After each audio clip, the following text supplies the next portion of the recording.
Hello everyone, welcome to CashcroftTV. My name is Kalen Ashcroft. Thank you very much for watching this video on Guide to Legal History and Historians, where we will be going through each chapter and respective author of within the Oxford Handbook of Legal History, edited by Marcus D. Dubber and Christopher Tomlins.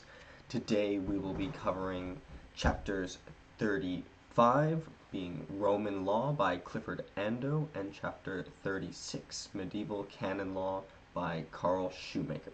So, as with all the other videos, these do not need to be watched in order, so if you are only particularly interested in Roman law or medieval canon law, then you're in the right place, or if something else might be of your interest to a greater degree, or additionally of interest to you, then feel free to jump around and don't feel obliged to watch these in order. So for me, this is a very particularly fascinating two sections, because Roman law, or the classics have always, ancient Greece and Rome have always been a great passion of mine, as one might have seen in my previous series on ancient Greek and Roman history, and medieval canon law has always been something I've been interested in as I'm reading the Old Testament, but this chapter, particularly by Karl Shoemaker, even made it grow in my own estimation too. So, without further ado, and also in the style of Plutarch's Lives, after going through each of the two respective chapters and their respective biographies, we will also have a comparison of the two authors in the style of Plutarch's parallel lives. So, by learning a little bit about how the two authors might differ, we might be able to learn a little bit more about their content. So, without further ado, we will begin with Roman Law by Clifford Ando. So, as with always as well, this is in, we will start with the biography as well, but first to note, these are the first two chapters of section 4 of the Oxford Handbook of Legal History, that being named Traditions Tracing Legal History, and Roman Law is the very first of this section as well. So, as for the biography of Clifford Ando, so he's an American classicist specializing in Roman law and religion. He deals primarily with law, religion, and government in the imperial era, particularly relating to issues of Roman citizenship, legal pluralism, and legal procedure. In history of law, he has addressed relations among civil law, public law, and international law, which is of particular interest to me as I'm currently studying courses at the Hague Academy of International Law. Furthermore, he is the David B. and Clara E. Stern Distinguished Service Professor in the Department of Classics, History, and Law in the College at the University of Chicago. He is the chair of the Department of Classics at the University of Chicago from 2017 to 2020, and as well from 2021 to 2024, so he is currently the chair as well. He was a professor invité at the Faculté de Droit at the Université Panthéon-Assas, or Paris 2, in March 2002, so pretty recent as well, at least as this is filmed in January of 2023. He was also a research fellow in the Department of Biblical and Ancient Studies at the University of South Africa from 2011 to 2019. And he was the recipient of several fellowships, grants, and prizes, including fellowships and visiting professorships in Canada, France, Germany, New Zealand, and South Africa.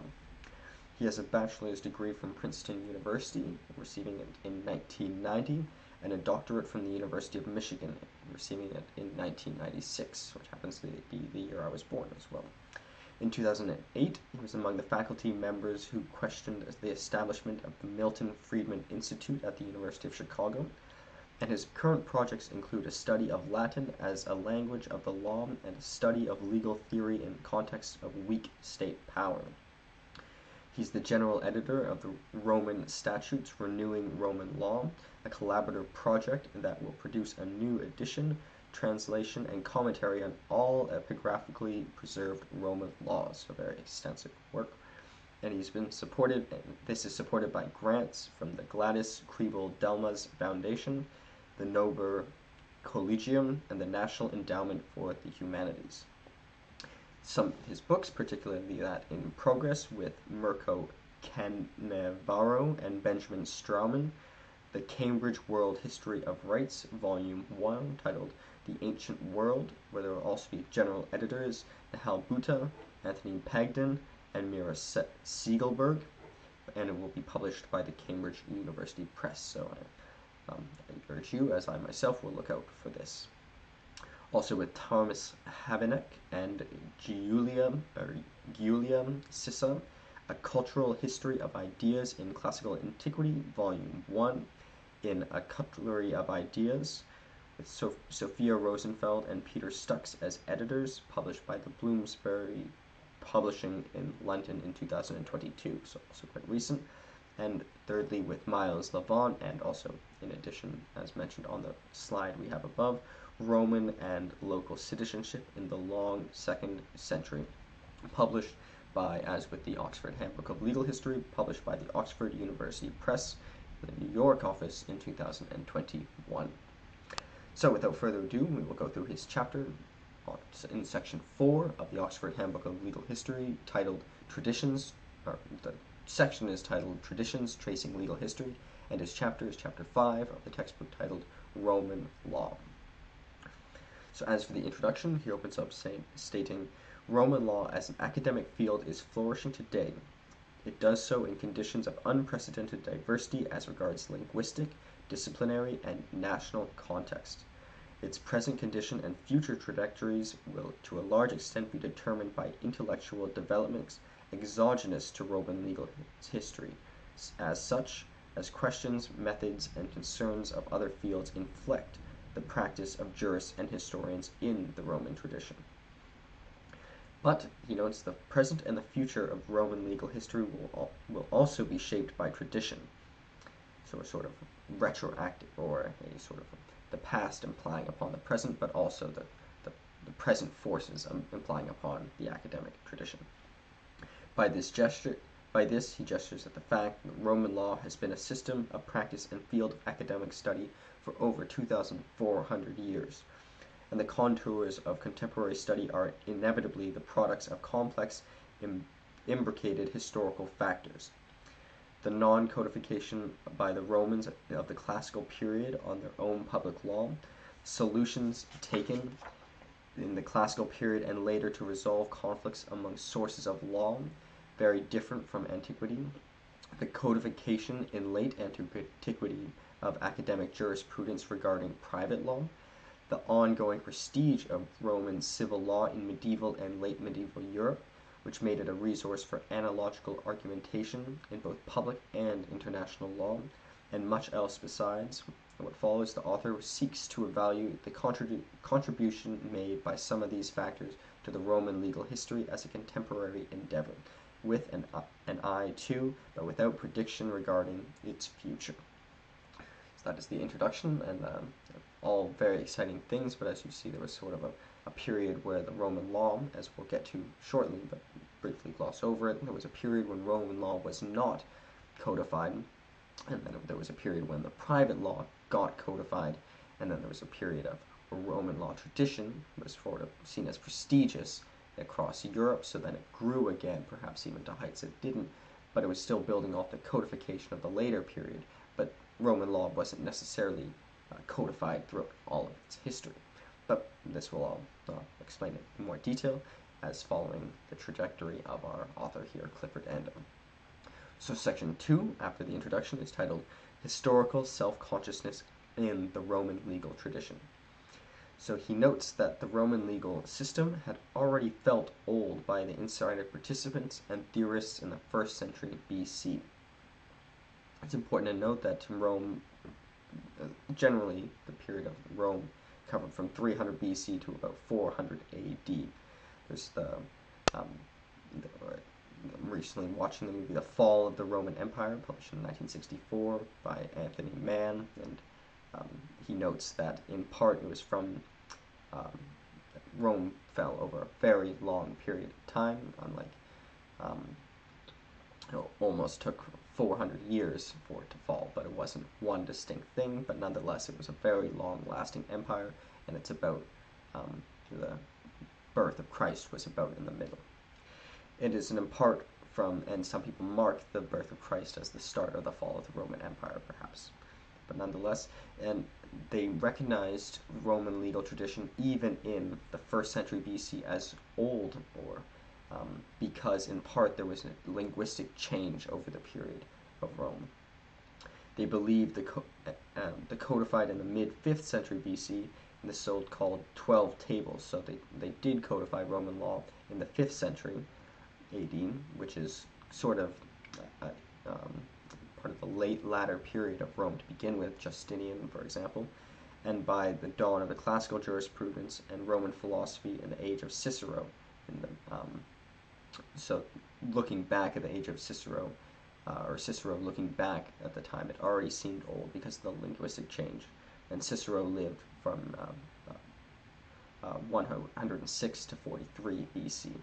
And the language of the 12 tables, by the time it was codified in the 5th century BC, or 400 AD approximately, the language of the 12 tables was already archaic. And much of the awareness was mined from examples of archaic language in later Rome. So part of the collection of this was because they were looking for it as a source of language as well. And it caused the Romans to feel historical self-consciousness and understanding that language, custom, and norms were subject to interrelated forces of historical change. Sextus Cecilius Africanus, whose floret falls in the first half of the 2nd century AD, excused the reader's difficulty in understanding the 12 tables, stating, "For long lapse of time has rendered old words and customs obsolete, and it is in light of those words and customs that the sense of the law is to be understood." So even at this time, in the 2nd century AD, they already recognized that some of the laws or some of the wordings might no longer be applicable. There was also a demographic, social, cultural, technological, and historical changes. But by the time of the great jurists of the 3rd century AD, this caused Lupian, who was a great jurist of the time, to write, "It lies in the nature of things that there is more stuff in the world than there are words." So even if there's a finite number of words and they change over time, it's almost impossible to capture their precise meaning. And this led to the development of conventional modes of statutory interpretation, including metonymy, metaphor, and analogy. And this led to explicit correlation in the claims advanced by Emperor Justinian in the 6th century AD about this relationship between statutory interpretation and sovereign power of lawmaking, stating social life is always hastening to bring forth new forms, hence God himself has assigned to the emperor the task of correcting, settling, and regulating all those things that happen in an innovative way. So perhaps, according to the author, perhaps some of these gray areas, these changes of time, gave or necessitated more power to the emperor in deciding how to interpret these laws. And he was also the one who caused the major codification of Roman law. But as we noted earlier in the previous video, there was Caius before, who wrote perhaps much of the law that was later codified by Justinian. By contrast, where the relationship of new forms to the old was simply analogical, judges were to know that imperial decisions were to be applied not simply to the cases for which they were produced, but to all similar ones. So this also created the concept of precedent, which is still most widely used, and particularly in common law jurisdictions. Briefly, for example, if you do a crime that is the same as a previous crime, the same finding will be done, so as to, in large part, to expedite the process, but also to be equal-handed. So therefore, this entire problematic found expression in two further features of the Roman legal tradition that have had profound impact on the Roman legal science and history. And it developed in the late medieval and modern periods. And here it is crucial to notes the author, that many Roman statutes remained in force for hundreds of years. For example, laws passed in the 5th and 6th centuries are cited, debated, and interpreted by jurists not for evocation of long laws past, but because in a terribly meaningful way they contributed to regulate contemporary social conduct, so they were still useful for a very long time. They still could not simply apply the 12 tables from the 5th century BC to the 6th century Constantinople, as Rome sort of moved to the east, but thus the very forms of legal innovation intervened to establish new procedures for adjudication, openness at a practical level, and still a need to connect improvisation and innovation with earlier statutes and sources of earlier statutes, often to some of the earliest Roman legal fictions. And pardon me, just to correct, Rome didn't necessarily move to the east, but perhaps it was that the west fell first. The second feature of the Roman legal tradition that is properly regarded as an expression of their historical self-awareness is their attachment to the lemmataic commentary as a genre of literary production, for example, Aquilian law. Pomponius wrote a commentaria not on Lex Aquilia, but on Labeius's commentary on Lex Aquilia, and Elpian would write a commentary on Pomponius's commentary on Labio's commentary. So that's a lot of names. We have Elpian, Labeo, and Pomponius, but essentially they were writing commentaries on commentaries, so in large part they were double second-hand information or analyses. So therefore there's very contemporaneity and comprehensiveness of juristic writing was paradoxically led to a gradual elision from the original text. So they started to be quite different from that which was originally written, even if the language had been the same. And the autonomy of legal reasoning and process was enacted and inscribed in the juristic literary productions via both its forms and content.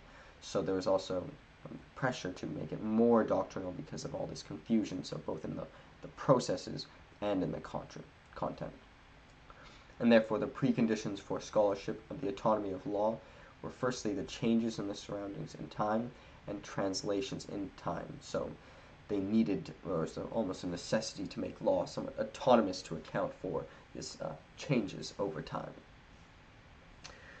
And further on this autonomy of law, it's important to note the same for the complex respects of Jewish law in the Roman period. No legal tradition of ancient Mediterranean developed any remotely similar practice that we might denominate to the theory of an autonomous law. So we might say that early Jewish law, for example, the Ten Commandments, and even earlier than that, which, for example, those relating to circumcision was one of the first not a commandment, but one of the first requirements in the Old Testament, but nonetheless, there wasn't no other, according to Clifford Ando, had this same sort of autonomy of the law, so it was sort of separate. And therefore there were tendencies thus far invoked towards formalism and dogmatic argumentation. And we still see that today as it influenced the French Civil Code, the German Civil Code, and even today in, for example, some of the common law traditions as well that have adopted some elements of Roman law. Essentially Roman law is considered the most doctrinal of the legal studies. And they find specific conjuncture in these codifications performed in the 5th and 6th century, which resulted in the first Codex Theodosianus under Emperor Theodosius II and co-emperor Valentinian III in 429 AD. So even before Justinian's codex, and the body of material that Gothofredus named Corpus Juris Civilis, which is the Code of Justinian, produced between the periods of 529 to 534 AD from the Digest, which was a complicated compilation of writings. And they were published by Gothofredus later in 1583, and that further influenced the Napoleonic Code and the abolition of feudalism in 1804. It cannot be stated firmly enough, according to the author, of how often enough, or it cannot be stated firmly enough or often enough, pardon me, that it is the moderns who seek to reconstruct classical Roman law from these texts. So even then Roman law was perhaps more fluid, but now it's in the new adoption after Gothofredus in 1583 it became more doctrinal. By contrast, scholars who produced the late ancient codifications had no normative interest in knowledge of the past for its own sake. Their object was the preservation of law relevant to the regulation of social action going forward. So that's very important to note. So even if these codexes or Corpus Juris Civilis by Justinian, which is seen as kind of the cornerstone dogmatic form of the law, it was perhaps produced not to be a stand still in time, but just as a piece to recognize the past. So it's very different from perhaps the way it's been used in later in the by 1583 by Godofredus. And the effect was the narrowness of our interest in classical Roman law and attention to law with landscape of law from the early 3rd century AD to the age of Justinian.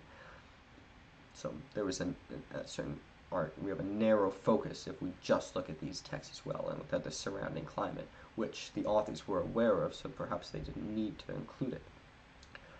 It's important to also note the codifiers took extracts from the complex documents, excluding cases and context that generate them. So there's sort of just the rules, but perhaps but they knew about the context more detailed. So it wasn't intended to just be straight doctrine, because they just happened to exclude the cases.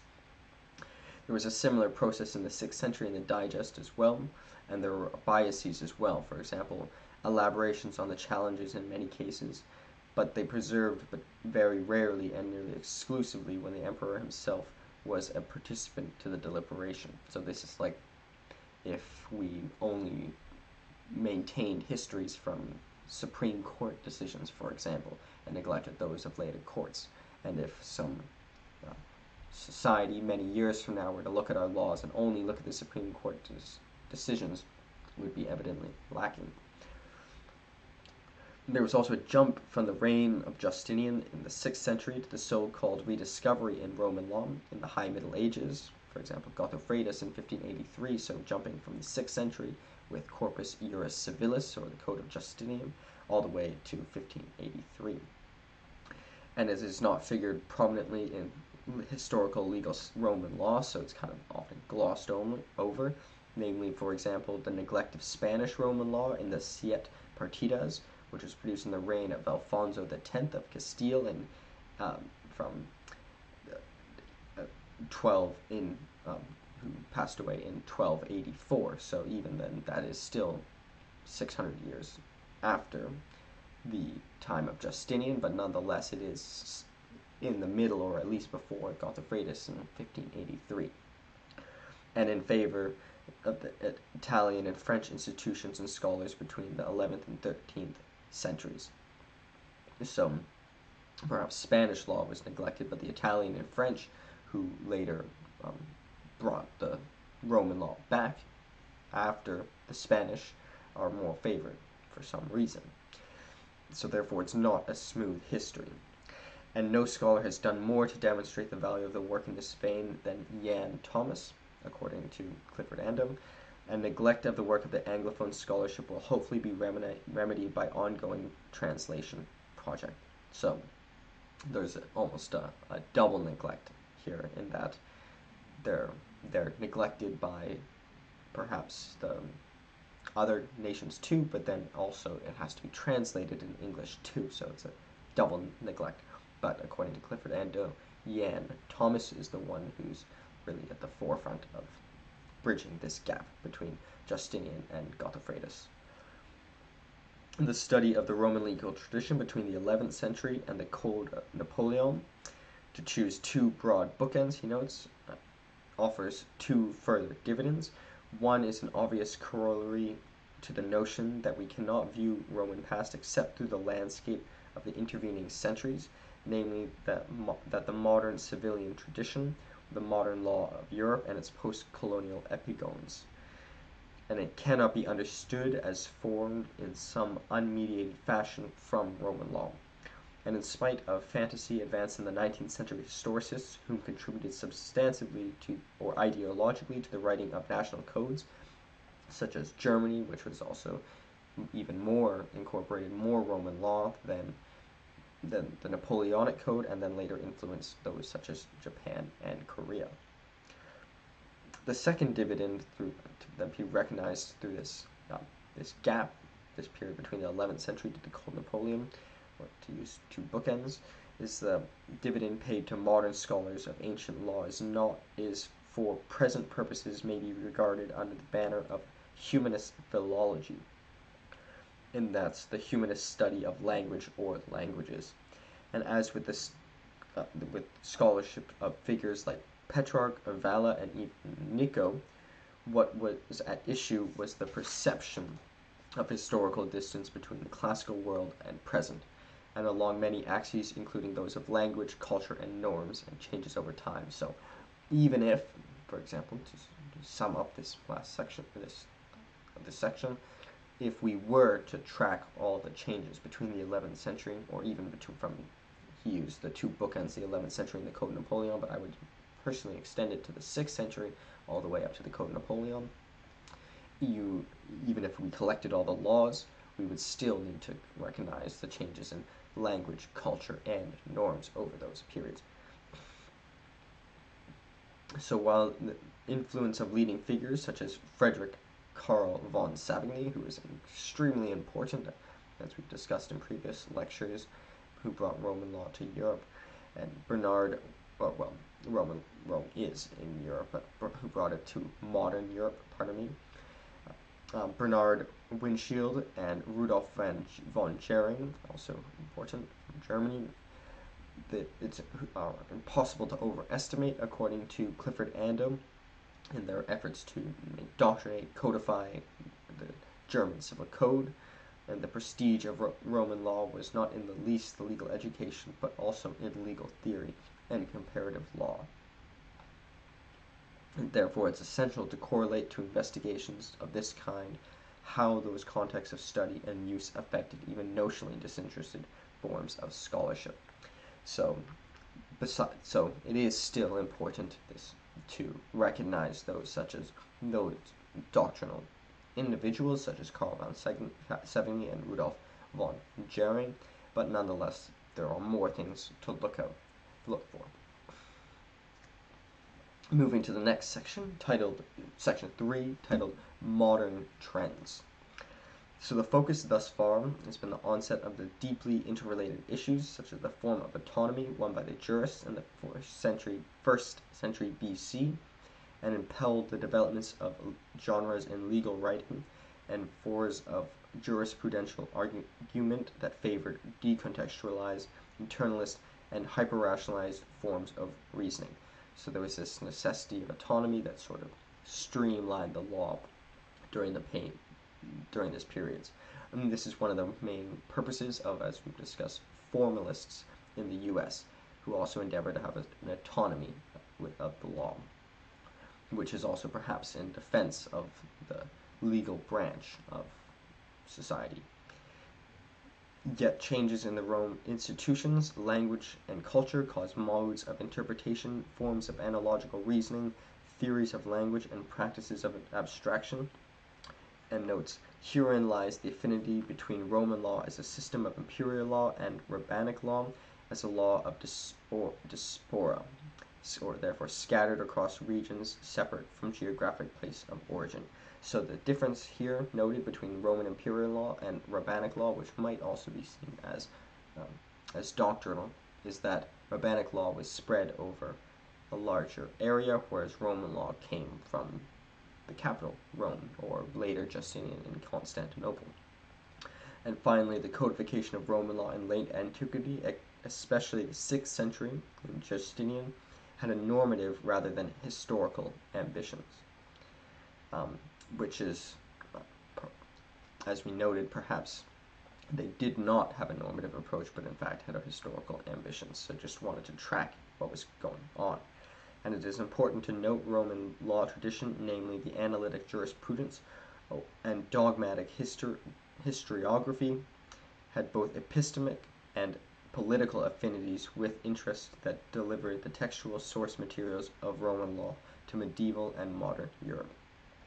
Therefore, for this reason, the ongoing pursuit of dogmatic historiography, notionally historical, rational deconstructions of Roman doctrine without consideration for social and historical context or attention to cognitive, linguistic, and conceptual historical problems is simply a dead end, simply a naive collaboration with ideological and imaginative horizons established by insiders. So it's important to note, particularly this word insiders too, that perhaps those of the Roman legal tradition would like this. And one of the things that, even before I had read this chapter, one of the things that attracted me to Roman law was that it is doctrinal, that it is, in the sense, once you know the law, it's there's not too much interpretation. It's doctrinal for that sense.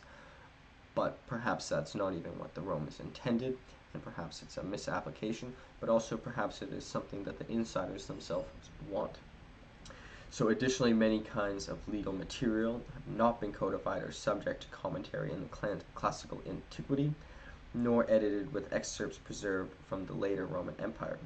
And official documents issued by both statal authorities, such as statutes, colonial charters, boundary stones, and cadastral records, and legal instruments such as treaties and military disbarge papers, also those belonging to individuals arising in course of civil litigation or interaction with state authorities or institutions of dispute resolution, summons, petitions for redress, personal copies of census returns, witness statements, wills, divorce records, etc., a full range of media, including tablets of bronze or pieces of stone, on wax tablets, on wooden boards, sheets of papyrus, and fragments of pottery, are newly being discovered, reincorporated, edited and understood, and they add to the body of Roman law. And they constituted one of the most significant advances in knowledge of antiquity on part of late medieval and modern historical scholarships. And many of the most characteristic forms of modern ancient legal history are consequent upon the gradual discovery of elucidation of these materials. To that work our author now turns, and noting the gap, the late medieval and modern historical scholarship.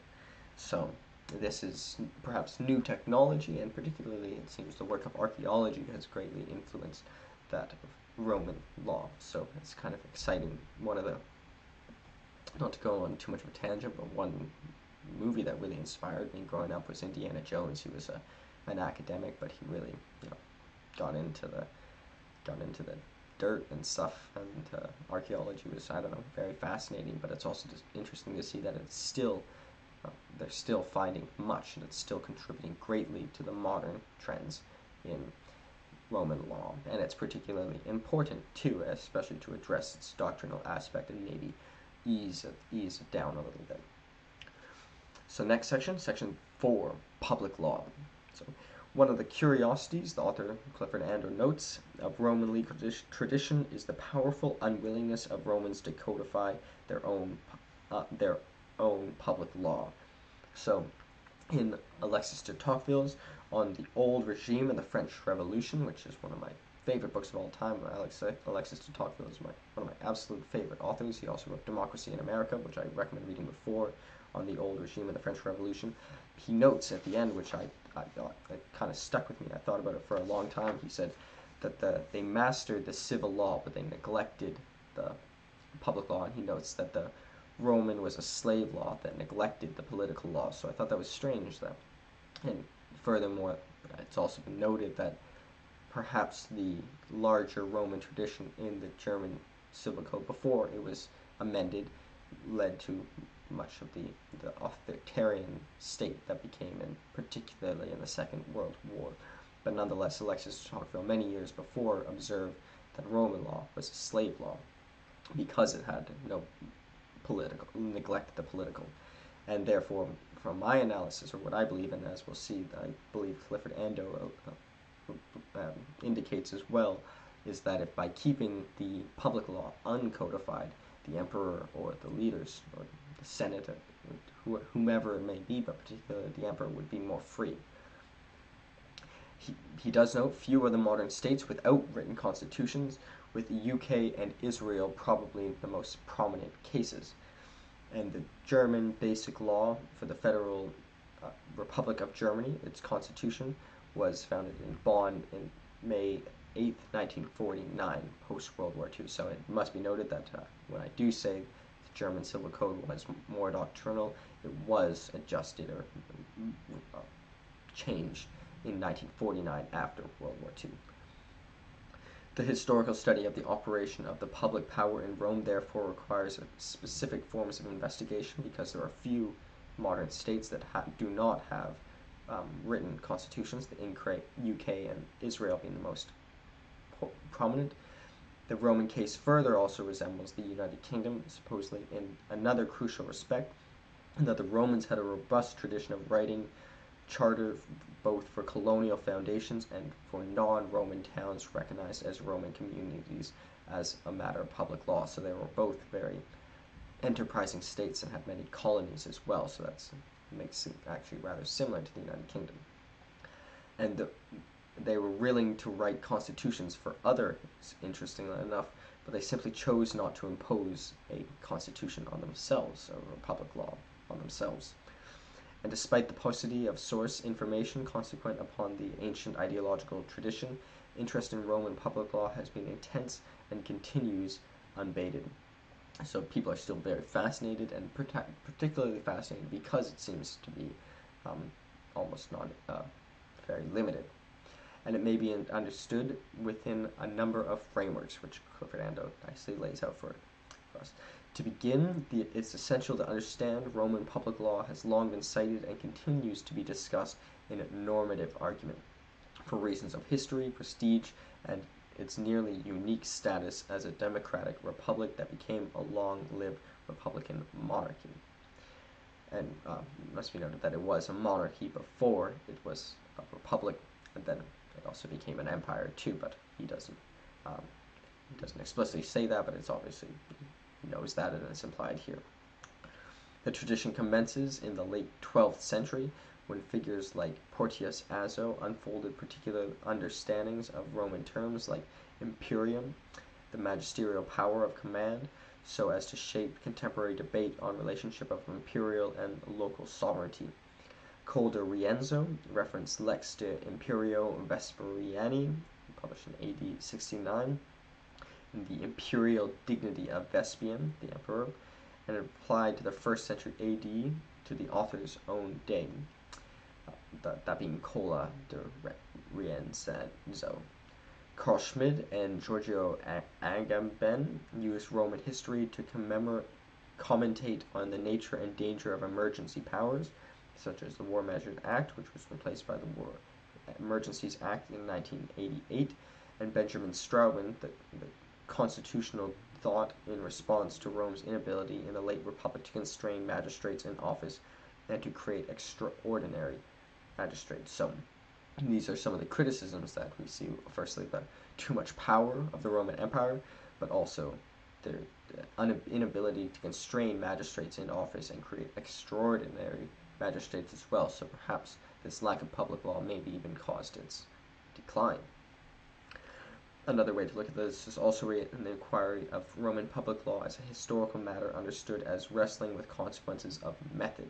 Namely, while Romans report many titles of statutes that regulated public law matters, relatively few survive even in fragments. So perhaps there was more public law than is currently believed, but they've just been lost. And perhaps it was even more. There was even more formal public law. In the 19th century, therefore, there was adopted a relatively capacious notions of what legislative or constitutional history might look like and what a legal source might be. So in these new civil codes, particularly that of the older German civil code was being created, perhaps they got a false notion about the lack, and even Alexis de Tocqueville had a false notion about Rome's lack of public law. Additionally, how reliable are sources for these earlier centuries that changes in culture or opinions may have covered up the past? So maybe there was an effort to hide it. It might paradoxically be said that there has been relative neglect in the statutes of public law from late Republic that do survive even in fragments. Particularly true if one's concerns are not narrowly and substantive and the substance of any given clause, but rather underlying principles of jurisdiction, scope of popular sovereignty, nature of status of legal language, historical self-consciousness of legislative authorities, problems of knowledge of law and conditions of low literacy, etc. Specific public law. So if one looks for a specific public law, it might be harder to find, but if one looks through perhaps analogy or in different places, maybe it might exist. But nonetheless, I think, at least from my perspective, I do believe perhaps some of it might have been lost, but I think it would maybe be less likely for the public law to be lost than the private law or the civil law. But then on the other hand, maybe there was an an effort of those in power to hide it, or I think an effort to keep it flexible anyway. So I do think maybe there was. I think Clifford Ando is likely, um, well, to some sense, certainly correct that there was more public law than exists now, but I don't think it was ever as developed as its private or civil law. So moving to section 5, Law and Society Scholarship. So Jane Polonin, the Secretary General of the Finnish Learned Societies, has recently invoked a distinction between lawyers' histories and historians' histories, an operative in Roman historical legal scholarship, and makes a reference to public law and cites works' assumed salience and monopoly power of state institutions in organization of private life. For formal legal institutions, backed by states' extended authority uniformly throughout territory, the state claimed as its own and down through the population, so sort of top down.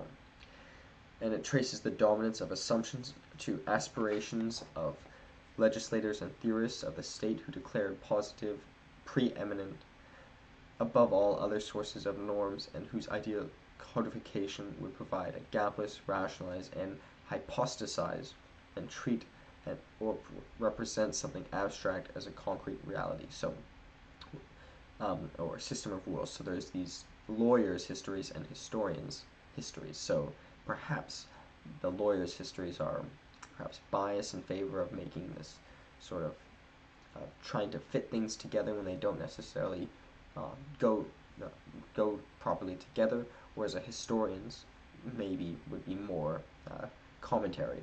But I think there's a need for both. This chapter suggested the ideological forces and scholarly practices in the Roman tradition drove production of similar theoretical self-understandings on the part of Roman jurists from the early date, from the Justinian 6th century, and on this form of legal history they practiced among Romanists housed in law schools in many civil law countries continues to actualize such an understanding of the nature of law. So perhaps there's a certain bias in the history of Roman law too. Historians' histories, as contrast lawyers' histories, and one might add ancient legal history in Anglophone countries, to court, and now proceed in a very different principles, in part consequent upon the gradual publication of documentary records of case law that have been deciphered and published since the 19th century, and in part follows politics of empire studies and practice of scholarship as these have been impelled, and in part partakes in a broader movement in legal sociology and law and society scholarship in the field of legal history, so perhaps also incorporating a more bottom-up approach. And these categories overlap in many ways, nonetheless, that can have been disaggregated in the interests of analysis. So perhaps taking a more historical or historian's approach to legal history might be needed, and perhaps it's even been improved by this law and society or legal sociology studies as well. The recovery and elucidation of ephemeral documents matured as a technical scientific enterprise at the end of the 19th century, particularly those relating to finding papyrus, and they rapidly transformed the study of ancient law. The range of legal materials suddenly exploded from 1890, that restricted nearly wholly to academic jurisprudence, quotations and paraphrases of statutes and imperial constitutions of one kind or another, and by 1902 it was clear the world had been changed, and in 1912 the first source book and overview was published. So even between 1890 to 1912, the world of Roman legal history or ancient history has changed drastically, and it manifested but not limited to Roman law, but also Roman Egypt as well. What this says about culture, access to legal institutions, coexistence of statal and non-statal mechanisms of dispute resolution differed across the empire too. So also even looking at Egypt too, you can see how there's differences across the empire. Empire studies, for example, the Egypt waves of imperial conquests from Achaemenid Persia to Alexander the Great to Rome to Sasanian Iran and back to Rome. And so the empire studies, looking more perhaps at the changes of the bodies of, empires themselves, which I think is actually a particularly fascinating study. I think a great professor is Michael Doyle at Columbia University. He's probably, in my estimation, the leading scholar in empire studies. I have his book, Empires. Hopefully he'll sign it for me someday, and he's given me many great book suggestions as well. And previously, languages of Demotic Egyptian and Greek were the focus, but now there's more attention to less common languages such as Coptic, Pahlavi, and Arabic texts, and lead to further discoveries in Roman law, where Rome touched these areas but was also influenced by these areas. And lastly, whereas at one time one might have traced origins of self-consciously socio-legal history and law and society scholarship on the ancient world to the work of a small handful of scholars, above all perhaps John Crook and Bruce Fryer, today the variety of theoretical commitments on display mirrors that of a wider field of historical legal research. And therefore the law ampersand focus on categorizing and listing as well as particularizing, therefore implying also additionally bottom-up approaches, technical approaches from other fields, contexts, studies also in the advances of political economy, culture of knowledge, and the status of an empire as well, a very fascinating area in my estimation. And if one source of inspiration to historical legal study of Roman law more recently going forward is the advance of socio-legal scholarship more generally, another should be the empirical and theoretical richness of ancient studies. And he closes with this last sentence: the future of ancient legal history is bright. So that's, I think, really, at least, I'm very fascinated in Roman law, and it really, I appreciate, I'm thankful to Clifford Ando for producing this chapter, because it really did change my perspective of Roman legal history. Particularly, I had thought, well, that the Romans themselves recognized that Roman law was old, those who codified it, was interesting or fascinating, and furthermore that they themselves were not trying to make it doctrinal. It just sort of ended up that way as they tried, perhaps as historians themselves tried to track history. They ended up producing something quite doctrinal, and something that perhaps maybe even caused some of the most devastating wars in history, or the most devastating war in history likely. So nonetheless, now we will discuss the slide, and then we will talk a little bit more about Clifford Ando in the comparison with Karl Shoemaker after discussing the latter's chapter. So his institution is the University of Chicago. He is the David B. and Clara E. Stern Distinguished Professor. He's also Professor of Classics, History, and the College. That is the college at the University of Chicago. His research interests include Roman history, Roman religion, legal history, contemporary social theory, history of political thought, metaphor, and cognition. Its suggested readings include Roman and local citizenship in the long 2nd century, where he's an editor with M. Levan, published by the Oxford University Press in 2021. The New Late Antiquity, Intellectual Profiles, where he's an editor with Formisano M., published by the Universitätsverlag Winter in 2021. And The Discovery of Fact, where he's an editor with Sullivan W.P., published by the University of Michigan Press in 2020. The logos we have on the bottom right, that of Princeton University, where he received his Bachelor of Arts. And the top right, we have the University of Michigan, where he received his doctorate. And to the top left, we have the University of Chicago, where he is presently a professor.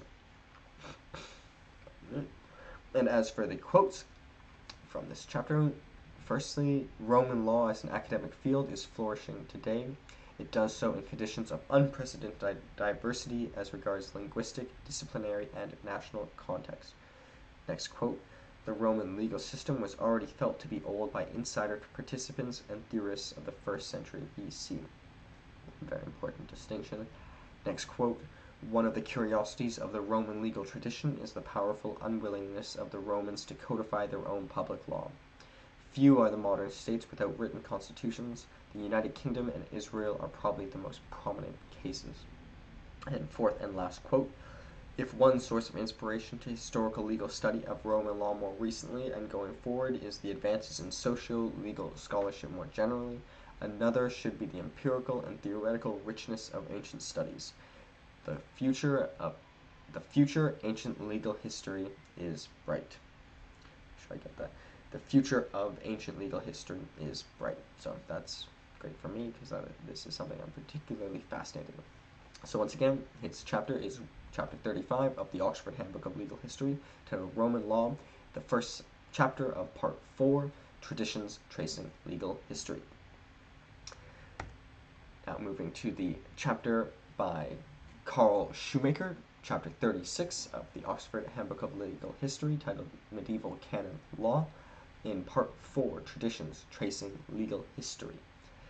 So to briefly go over his biography before discussing his chapter. So Karl Shoemaker is an associate professor of history and law, an affiliated faculty as well at the University of Wisconsin-Madison Law School, and professor of history, also at the University of Wisconsin-Madison Department of Legal History. He is a legal historian specializing in pre-modern European legal traditions, particularly interested in history of criminal law and historical development of legal and political institutions concerned with punishment, dispute settlement, and social control, and more broadly in the development of Western legal tradition with an eye toward comparing the developments of English and Roman law. So I think he and Clifford Ando would actually have much to talk about because they both are great historians, legal historians, but they also do both have a similar interest in Roman law as well. His first book is titled Sanctuary and Crime in the Middle Ages, from 400 to 1500, published by the Fordham University Press in 2011, and it won the John Nicholas Brown Book Prize for from the Medieval Academy of America. His second book, Who Deserves to Die? Constructing the Executable Subject, which is co-edited with Austin Surratt, is published by the University of Massachusetts Press, also in 2011. He is currently working on a monograph that examines the legal career of the devil in pre-modern Europe, so that will be quite fascinating. He received his Bachelor of Science at the Liberty University and his Juris Doctor from Samford University Cumberland School of Law, and he received his PhD at the University of California, Berkeley, and he currently sits on the board of directors of the American Society for Legal History, and he's the current incoming president of the Association for the Study of Law, Culture, and the Humanities. He is also a member of the American Bar Association's Standing Committee on Undergraduate Education. So many important positions in addition to his very fascinating scholarship. So before I begin, once again, I really appreciate Karl Shoemaker for producing this chapter. I was reading the Old Testament. I'm very fascinated in that, the religion, but this chapter really made me even more fascinated in particularly medieval canon law, so even more so than I was expecting. So, and I was expecting myself to be interested, so I hope you enjoy it as I do too, as I did and do. So, once again, this is in section 4 of the Oxford Handbook of Legal History, Traditions Tracing Legal History, and this is chapter 36 of the textbook, Medieval Canon Law. So as for the introduction, he opens up stating, the term canon refers to the body of law developed by the Catholic Church to govern the body of Christ on earth. It is derived from the Greek word canon, which is a reed or stick used as a measure or ruler, and it's comparable to the Latin word confer or conferter, which is also to compare as well, or the English word cane. So there's important many things here. That a cane, so it's also kind of, I don't know, hold somebody up, but it can also be used to hit somebody, but it also is used as something to measure as well, particularly in the oldest terms. The word first came into Christian usage to name the various discrete regulations governing life in the early monastic communities, and it is important to note medieval canon law was neither coeval which is meaning having the same origin or roughly the same age with the birth of Christianity, nor an ineluctable is ineluctable, pardon me, which means unable to be resisted or unavoided or unescapable feature of it. So canon law is somewhat did not start with the start of Christianity, and it isn't inseparable from it too. In time, it came to designate the totality of laws, legislation, judicial processes, and institutions promulgated by the Church and enforced by its officers upon Christians and sometimes non-Christians. In its own terms, it encompassed both doctrine and discipline, and was drawn from the law and the Gospels, as well as select portions of patristic theology, conciliar pronouncements, synods, and papal decrees from the Pope or the Vatican. The most capacious formulation is theorized but never actualized, the body of laws administered by the Church, whose Pope stood as the Iudex Ordinariusi, a judge whose office holds inherent rather than delegated jurisdiction for every soul on the world. So it could be seen as very applying to only a narrow group, those who agree with or believe in Christianity, or more broadly, it could be seen as laws, statutes, regulations, private law applying to every single soul on the earth. Canonists held canon law superior to secular law because of its primary concern with salvation and care of the soul. So canonists saw that it was kind of two-sided, whereas secular law was just to direct society, but canon law addressed the soul as well in redemption and salvation. And though it conceded to secular authorities prerogatives over certain matters, particularly those that might result in corporal or capital punishment, so that the human temerity can be controlled, according to Decretum Gratiani, which is a collection of canon law compiled and written in the 12th century, which was the first part of the corpus Juris Canonici, which is the main source of law until the decretals of Pope Gregory the IX in 1234 came into force, after which the cornerstone of Corpus Juris Canonici in force until 1917. I'll detail this more in a bit. But sometimes the determination of the actual boundaries and hierarchies between secular and ecclesiastical authorities sometimes gave rise to the most contentious and historically momentous disputes in the medieval era. The chronological parameters of medieval canon law are malleable. So there's where does it start, where does it end is malleable. And the arbitrary in the same general way medieval is contingent periodization, harboring a range of unspoken cultural judgments about the meaning of Rome, Europe, Christianity, and the rest of the world. So as medieval has no set start and end date, or set periods, as well as could be said with canon law as well, medieval canon law. Most scholarly accounts of medieval canon law begin with some notice of the monastic rules of the earliest Christian communities, and then discuss the growing role of regional episcopal councils in the 6th to 9th centuries, and conclude with what's titled Canon Law's Classical Age from the 12th to 15th century, an age when canon law came to frame European social and spiritual life with increasing vigor and capacity.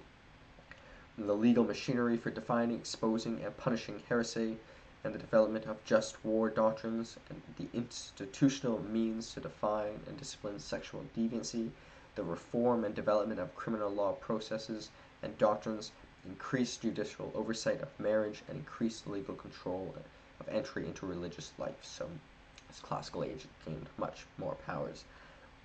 The most discussions of medieval canon law conclude around the time of Reformation, as Martin Luther King and the split of the Christianity between Protestants or Lutherans and Catholics, when the Catholic Church lost its claim to the pan-European jurisdiction in 1517, when Luther sent the 95 Theses on the power and efficacy of the indulgences to the Archbishop of Mainz. It maintained authoritative in Catholic ecclesiastical jurisdictions until the reissue of and reform of the Corpus Juris Canonici in 1917, and still operate in the many Roman Catholic, Orthodox, Christian, and Anglican communities, though largely dependent on consent of the members. So it has sort of declined in powers since the Reformation. In the Middle Ages, conversely, church could generally, though not always, rely on civil authorities to enforce its judicial rulings. Medieval canon lawyers, though, had a rather different understanding of law's periodization and of the place of the law with human history. So that is, looking retroactively, we place these categories, but with the medieval canon lawyers had their own scope of time. On the contemporary canons of the Fourth Lateran Council, Henry Seguizo, Cardinal Hostiensis, one of the most prominent canon lawyers of the 13th century, posited three distinct ages of law. The first spanned from the creation until the giving of the Ten Commandments of Moses, which he considered the time before law, which I think is important to note because that excludes, for example, circumcision. So if circumcision was before the time of the Ten Commandments, is it not considered law? But I think it's a very important thing in the Old Testament, nonetheless, but not necessarily in the New Testament and not necessarily in Christianity. And then this was time ruled by lex naturae. Hostensis had two precepts: what do you want to be done to you, do to me, and what you do not want to be done to you, you will not do to me, which is far from Hobbes's wolfish state of nature attributed modicum and sociability to lex naturae. So this is this period by Hostiensis, which is before the Ten Commandments, where, unlike Hobbes' state of nature, people generally had this natural law where they did sort of respect each other. The second age he defined as under law spanned from the moment God gave to Moses the Ten Commandments on Mount Sinai until the Advent, which law acted as a kind of tutor preparing for the arrival of Christianity in the Advent in the third age. And the third and last age, termed the Age of Grace, is the current age, and it began when the Son of God fulfilled the Old Testament law and taught us the Gospels by which we are ruled today, according to Hostiensis. This current age will conclude with the Last Judgment. So, according to the medieval canon lawyers, we are still in the third age, an event whose character as a juridical act was not lost upon medieval canonists. So ages deployed by Hostiensis were not novel: antelegum, sublege, and subgratia in Latin. The formulation clearly reproduced a formulation offered by Augustine and well-known theologians and exegetes. So Hostiensis maybe was popularized it, or really was specific about it, but those such as Augustinian and theologians before had sort of thought of these time periods. And they belong to the well-developed Christian theological discourse in which the European Jews who still observed the Old Testament law were considered as living letters of the law. And the embodied object lessons for Christians who should know better than to slavishly observe old law and instead live the grace promised by the Gospels. So it also is seen as kind of not anti-Jewish, but the separation of Jewish, and that the Christians are in the third era, but the Jews still lived in the second era, supposedly. And they never embraced the radical anti-nominalism hinted at the opposition between Old Law and New Age of Grace. On the contrary, developed a robust legal tradition with legislation, courts, and elaborate legal processes. So perhaps, according to them, the Christians were in this new age. And the Gospels presented Christ as the fulfillment of the law, not as the destruction. And crucially, Christianity came to hold that observance of the Old Testament law was not essential to salvation. So that therefore, for example, circumcision wouldn't be necessary, or the eating traditions of the Old Testament wouldn't be necessary for salvation.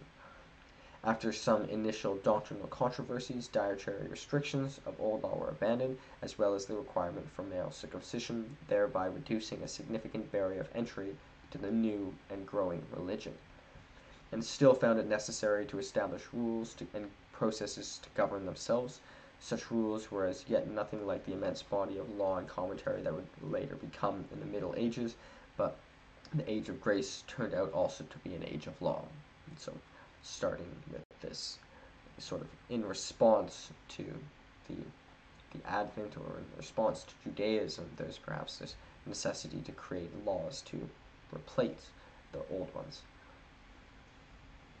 Of course, medieval canonists would have seen no contradiction here, according to the author Karl Shoemaker.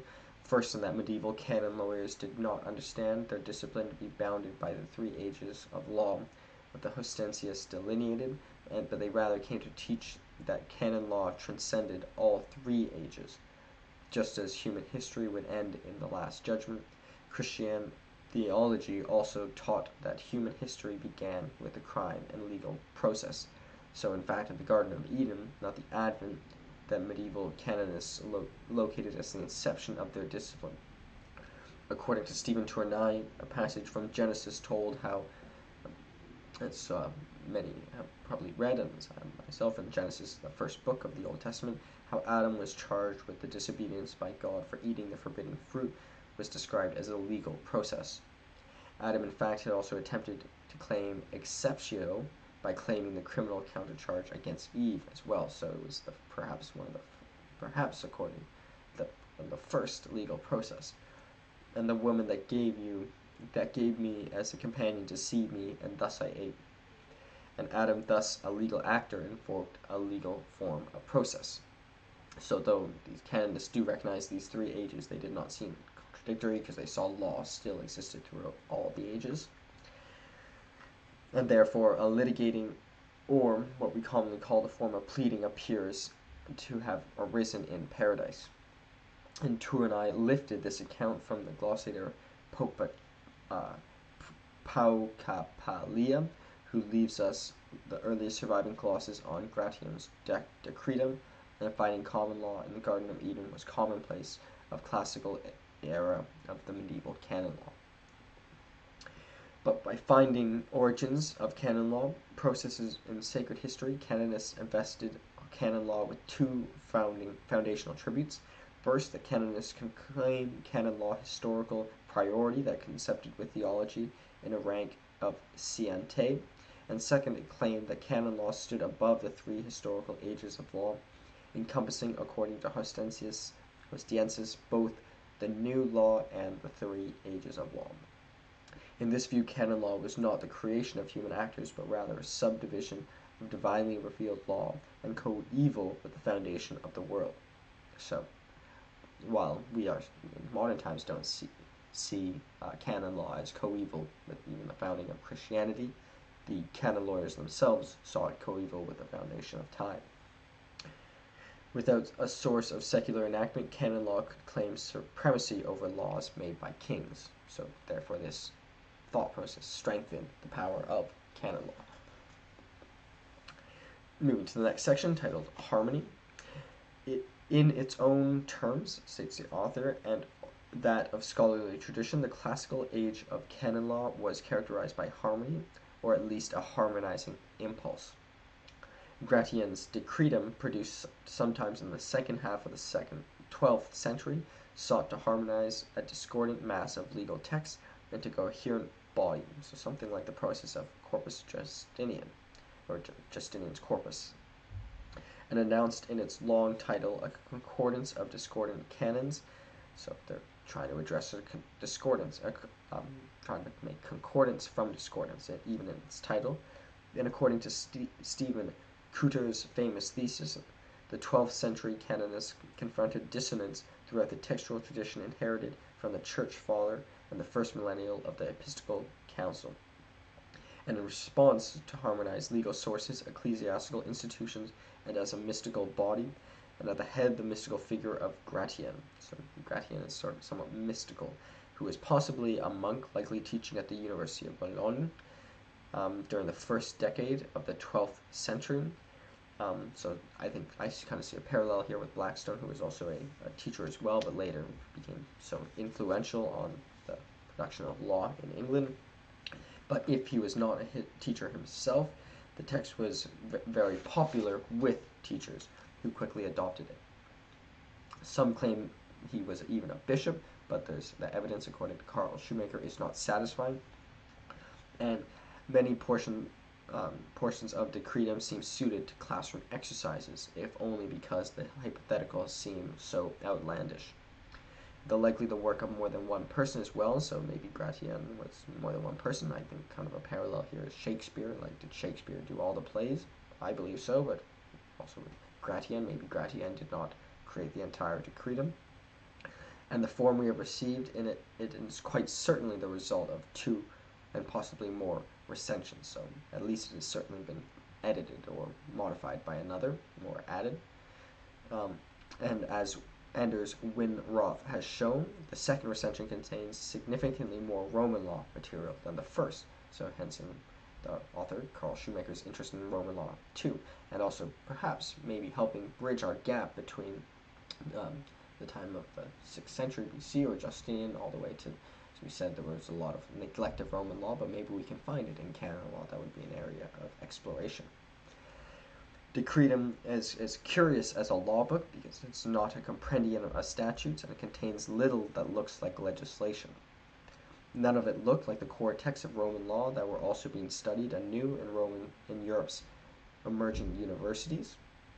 The body deployed ranged from scripture passages to enactments of contemporary ecclesiastical council, and included snippets of patristic writings, papal papers, synodal procurements, pronouncements, taken from all corners of the Christendom over the previous 1,000 years, and they number 3,800 snippets in all.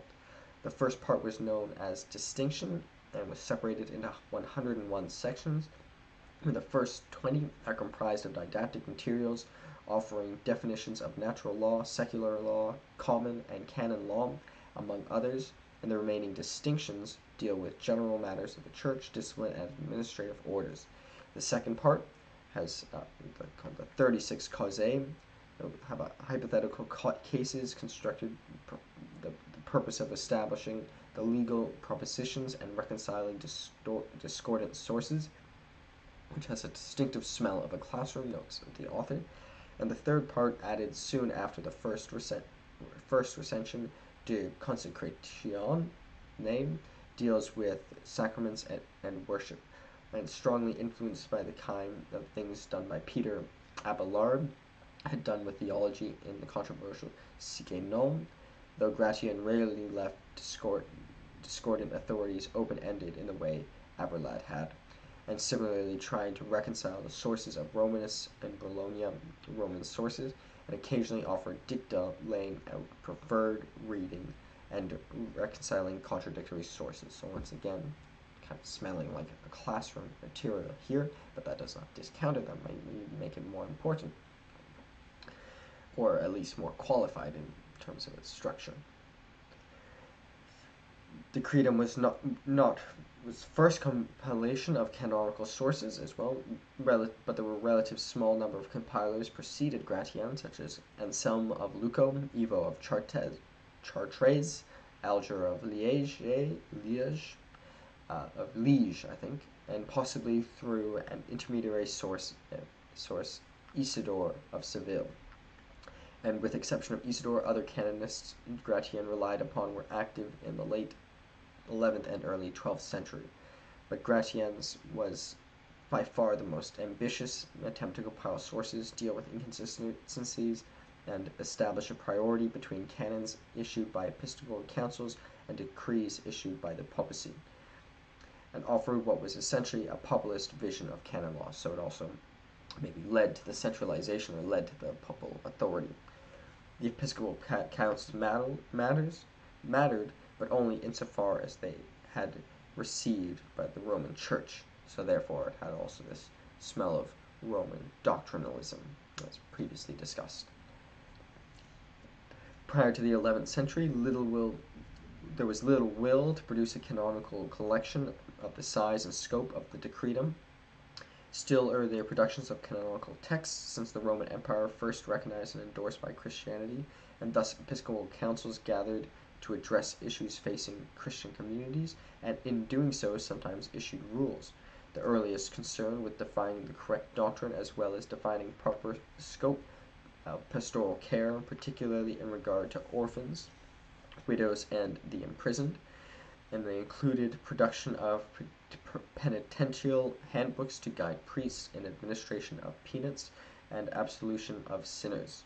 But bishops increasingly stepped into urban political roles previously filled by Roman aristocrats, and councils sometimes turned to broader issues governing the Christian polity. In the Carolingian era, from 800 to 888 AD, where Charlemagne's Christian imperial vision had stimulated interest in producing canonical source collections, the most prominent which was Dacarianum, relying in part on chronologically arranged collection of Pauper Hadrian, created sometime before 774 AD, and presented materials taken from Frankish and Iberian ecclesiastical councils. Similarly, high-pitched controversies over episcopal power generated canon law treaties and canon law collections. One of the most widely circulated of these collections is titled Pseudo Isidorium Decretos, and it's mixed cleverly forged papal decrees with authentic materials. And as an intervention into controversies over episcopal powers in Francia, Pseudo Isidorium forgeries were an important source of material for regulating power in centuries that followed. So there were many forgeries as well. And as we'll see, only in the modern period did Protestant scholars definitively show the forged characters of these decretos. But before the 11th century, collections, whether forged or otherwise, tended to enjoy only regional circulations and limited audiences. But nonetheless, these forgeries had an effect, at least a local effect. And the picture is one of diversity and pluralism, not centralized textual authority, except for Gratian's Decretum. So there was lots of work, even back starting in 774, and the time of the Carolingian era. But Carolingian or Charlemagne brought Christianity, so that strengthened this canon law period. But also, as we see, there was a big gap in Roman law, as we saw between, for example, between Gothofredus in the 1500s and back to, for example, Justinian in the 600s. So there was a gap about between 600 to 1500s, but canon law seemed to be producing quite a bit of material at this time. And perhaps that could be, as I said, maybe an area of exploration of how this canon law can reconcile the gap. A dispute that erupted in Tours around 900 provides an interesting window into the early period of canon law. It was concerned with a criminous clerk who was eligible to claim sanctuary before having performed penance for his crime. So was he allowed to go to church and get penance, or to get sanctuary, or get perhaps moral forgiveness before going to prison, perhaps, or perhaps being put to death? And Charlemagne appears to have taken a personal interest in this issue, and stated that those sanctuary seekers should have to perform penance before receiving sanctuary for a crime. Alcuin, the abbot of Tours, where the clerk had fled, argued the contrary.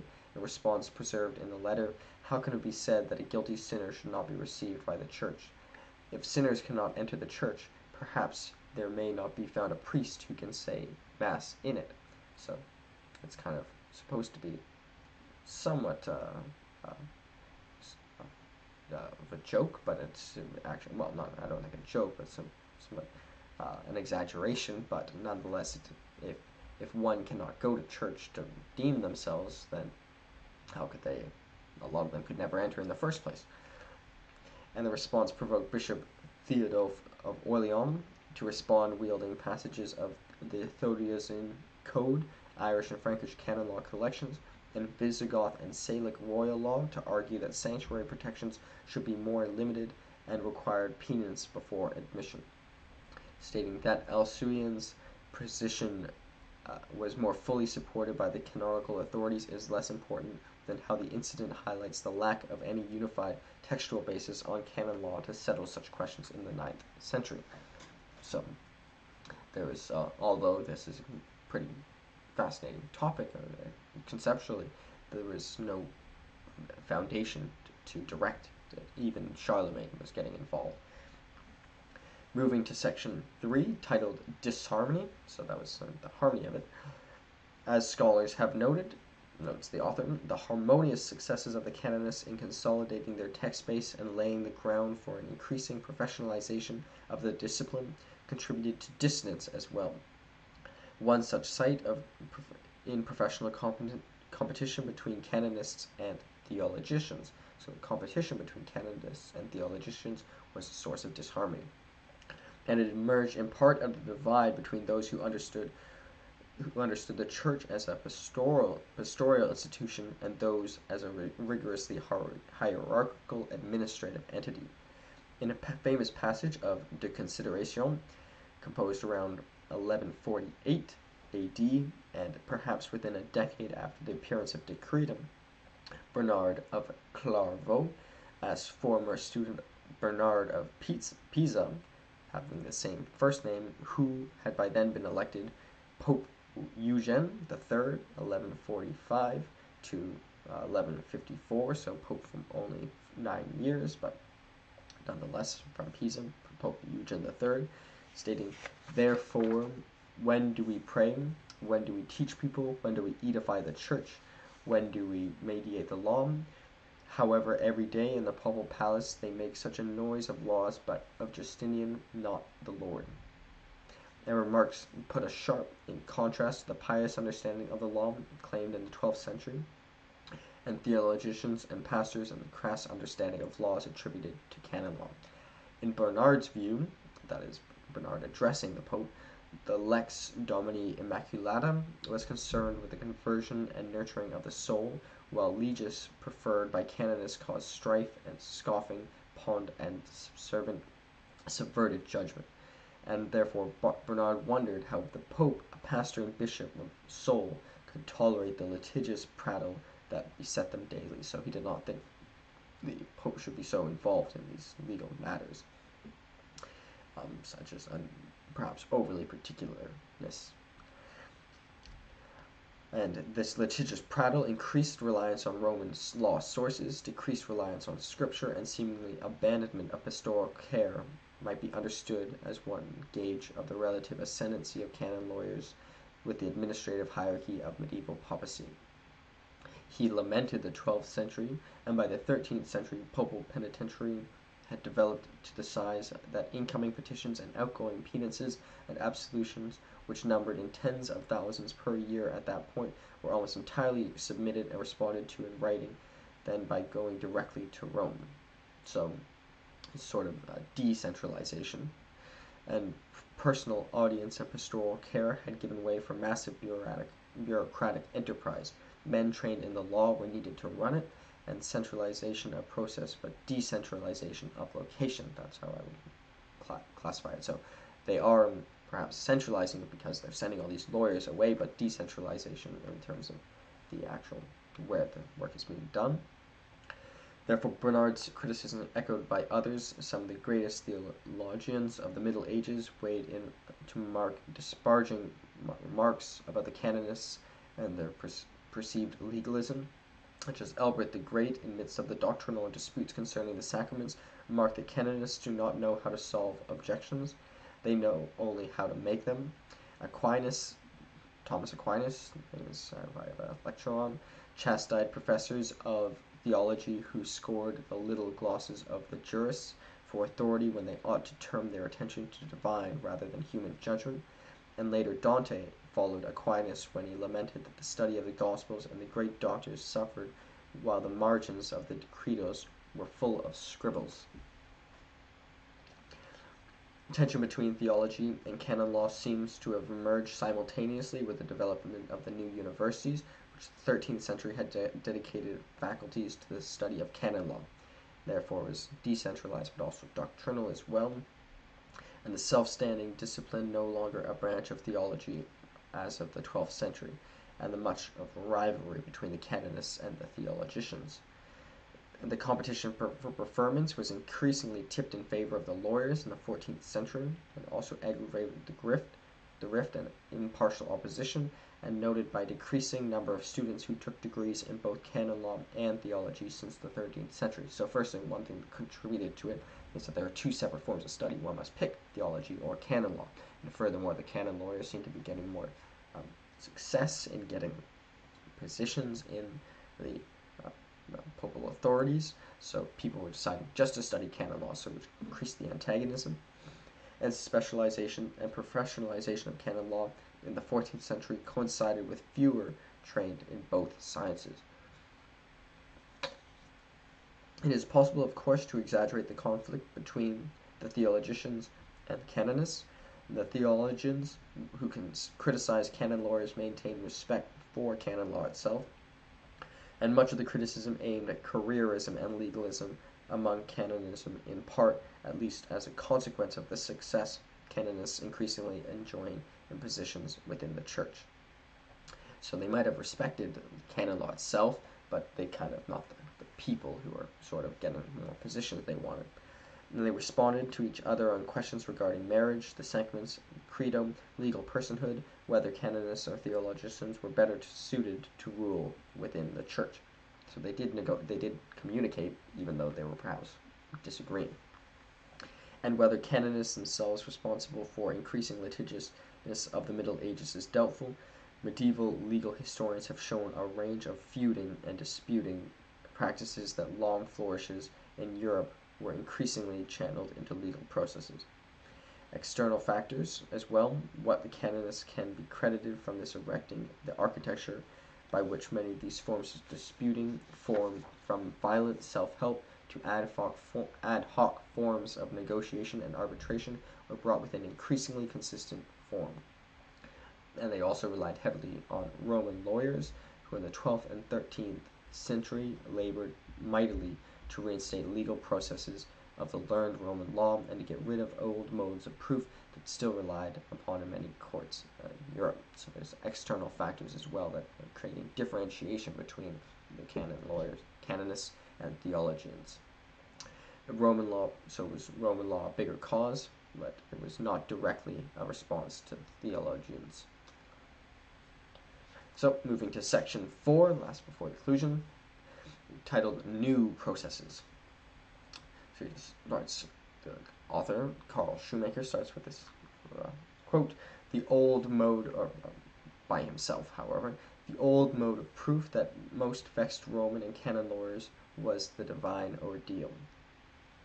At its core, a physical proof by which accused would have to prove their innocence by being submerged in a body of blessed water, which would not receive a guilty person, or taking up a red hot bar of iron in their hands, festering burns would reveal hidden guilt. So they would essentially obviously be found guilty, because why would they not fall in the water, and why would they not have burns? And ordeals among the most recognizably alien features of the medieval legal tradition. So they seem wild now, so recognizably alien, but these did exist. And they were employed in many parts in Europe from roughly the early 9th century until the early 13th century. They were widely unpopular among the learned elites at places like the University of Paris and the University of Bologna. But they nonetheless were practiced under the auspices of royal law in many parts of Europe, including England, the German lands, and France. In 1215, under strong leadership of Pope Innocent III, at the Fourth Lateran Council, a canon was issued forbidding priests from practicing in the ordeal. So, I think, pretty good thing, to be frank. The clergy could no longer bless the water or use the iron used in ordeal, and effectively ending the practice across Europe. The same council did provide directions for replacing it. For example, in Canon 8, the papacy tried to find a delicate balance between insulting the clerics against false accusations of wrongdoings and simultaneously increasing the church's capacity for clerical discipline through the legal process. So the solution in Canon 8 was a hierarchical arrangement in which ecclesiastical or superior rank individuals could discipline lower rank clerics. Canon 38 placed important checks on judges in cases by requiring them to employ a notary or two competent men to record judicial processes. So, two pretty important things. And they aimed for judicial accountability, and these steps for inquiry were the forefront of the scaffolding erected that would last for 500 years until the legal reforms of the 18th century were implemented. So it's very important that they got rid of the ordeals, and they sort of incorporated this hierarchy, so they needed some way to control people, so they had to put this hierarchy, which also strengthened the power of the Catholic Church. But also they made everything be put into writing, which was important for expanding the scope of the law as well. Canon 38, by requiring the writing, also permitted appeals up to superior authorities and ultimately to the Pope, who was Iudex Ordinarius, so the top legal authority. So also this, if you write it, then you can appeal it as well and bring it up the chain. So an appellate system as well. Those failing to comply with the requirement to record were liable to punishment as well, so it had teeth.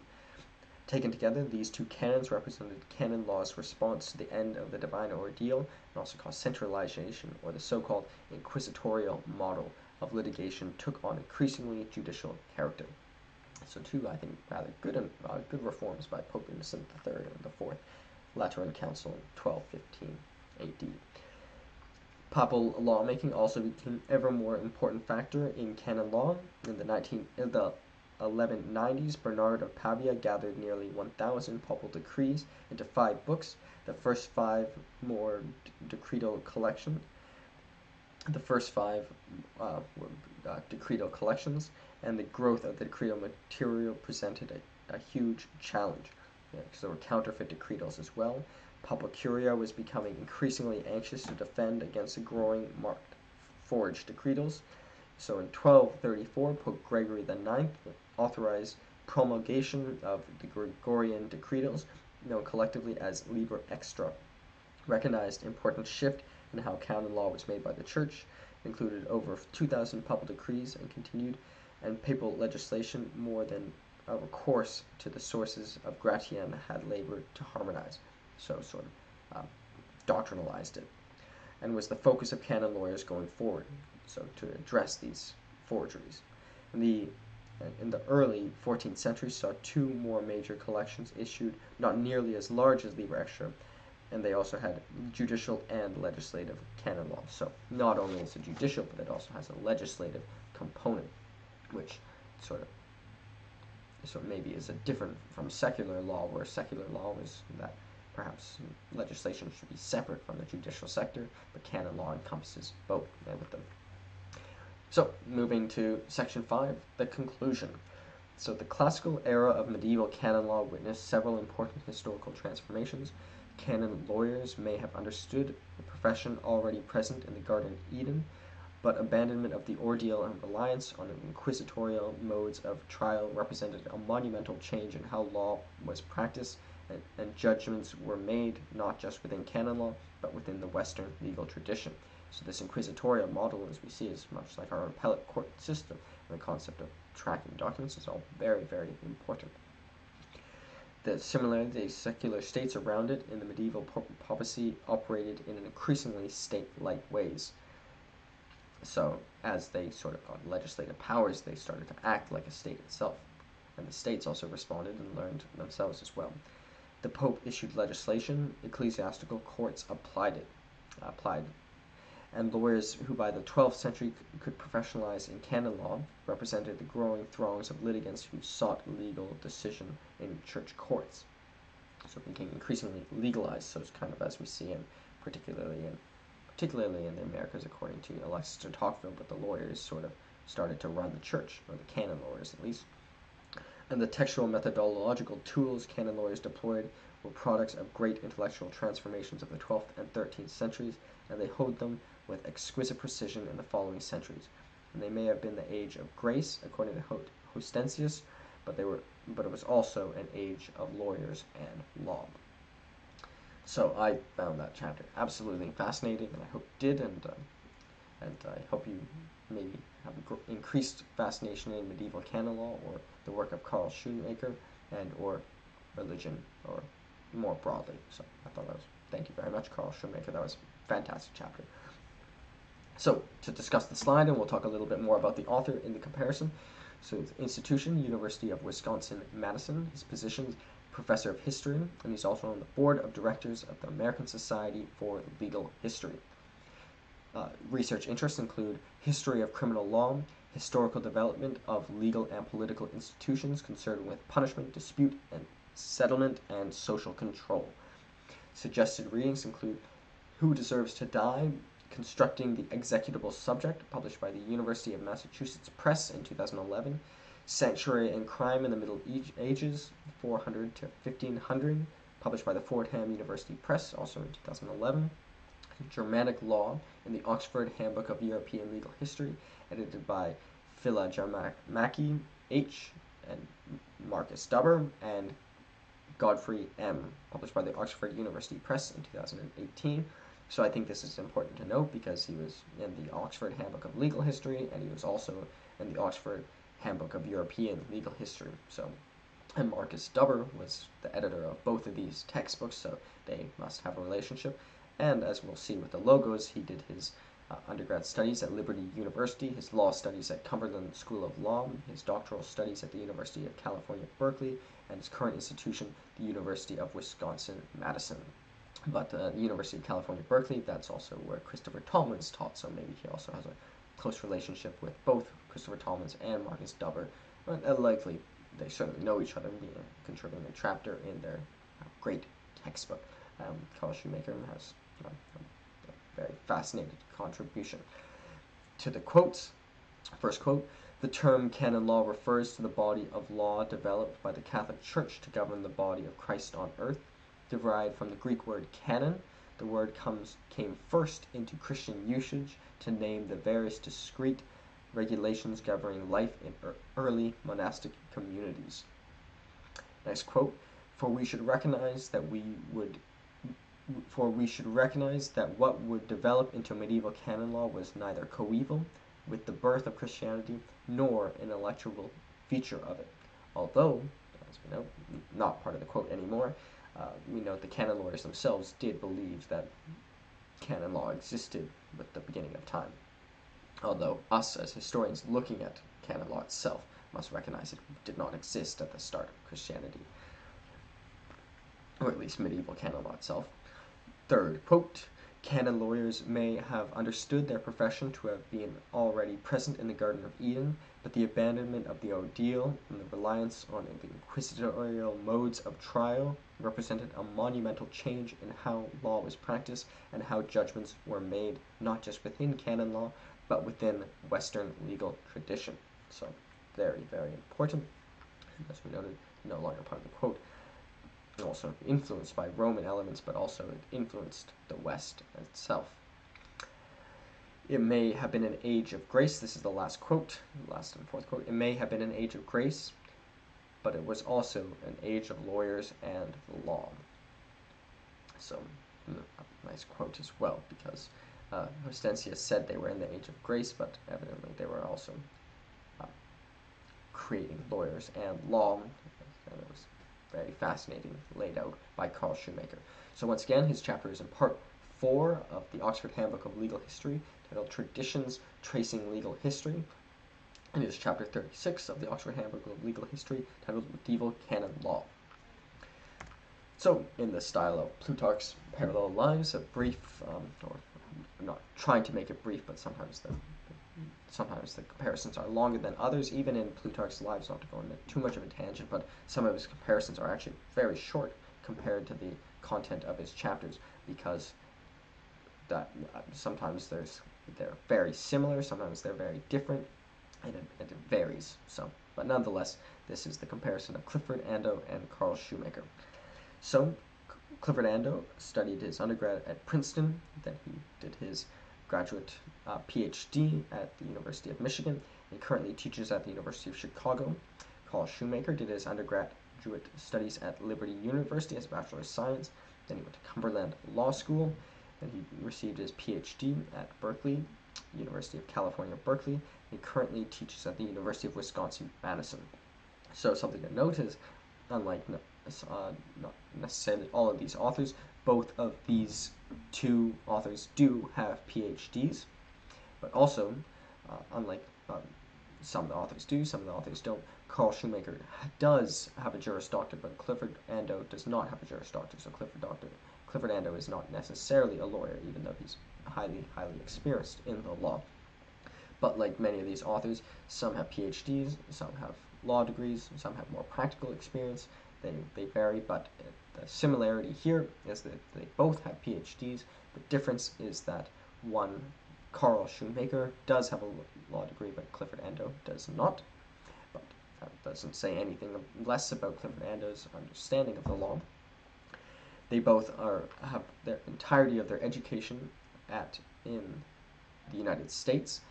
However, Clifford Ando has had appointments in many different geographies, and I imagine Karl Shoemaker does as well, but he does not highlight it. So at least I think we can conclude that Clifford Ando likely has a more international experience, but I think they're more similar in that they are both happen to be from the United States and largely trained in the United States, or entirely trained in the United States, or at least their formal education, but Clifford Ando might have a little bit more international experience, and maybe Karl Shoemaker has none, but I imagine it does have some.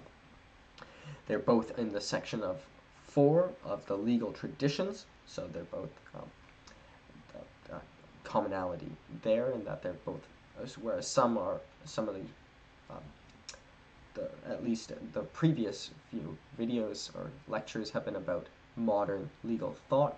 These two are particularly focused on sort of more what is commonly thought of as history, so very older concepts or older traditions and specific traditions themselves. They're both, I think, had a similar style of writing their chapters. They were both somewhat chronological, and many of the chapters within the Oxford Handbook of Legal History, as the editors note, are not necessarily chronological, and the textbook itself is not chronological, but both of their textbooks were generally chronological, and I thought they were both great storytellers as well. And I think they really, at least from my understanding of Roman law and medieval canon law, they, I think, addressed all the important characters and the most important characters and the most important developments, at least from my understanding. And I think, lastly, which is probably common of all well, not necessarily, some of the authors in the Oxford Handbook of Legal History have not produced books, but both of these authors have produced books. And I think of in the David Copperfield, he's spends much of his time training to become a lawyer, but then eventually he endeavors to become a writer, and that is something that these two do, which is, I'd say, like all lawyers do write, but this is a different form of writing. It is like creative writing to be read by the masses, so it is a little different, and I think that's where they are most similar, and compared to the general population, and even compared to the legal population as well. And I think both their writing style I really very much enjoy, so I consider them both great writers, and it's manifested in their both abilities to write books as well. So, thank you very much for watching this video on Guide to Legal History and Historians, and I hope you continue to support. Thank you so much.